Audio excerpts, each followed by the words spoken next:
Tinatayang 183.6 million pesos na halaga ng hininalang shabu ang nasabat ng mga otoridad sa isinagawang buy-bust operation sa isang bodega sa barangay Bago Bantay, Quezon City. Nito ay 15 ng Abril taong kasalukuyan. Ayon sa Philippine National Police Drug Enforcement Group, isinagawa ang operasyon matapos makatanggap na impormasyon mula sa isang confidential informant. Gumamit ng pusher buyer ang pulisya upang bumili ng 1 kilo ng iligal na droga mula sa suspect na nakilalang si alias Kleber, 21 anyos. Nabatid na itinago umano ng suspect ang shabu sa loob ng mga lata ng tomato sauce bilang panlilinlang. Gayunman, nakatunog ang suspect nang mapansing budol money ang ibinayad at agad itong tumakas.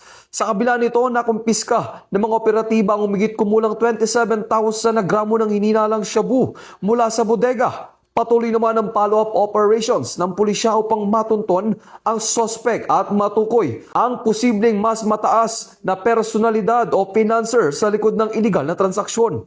Ito ang bagong PNP para sa bagong Pilipinas, serbisyong mabilis, tapat at nararamdaman.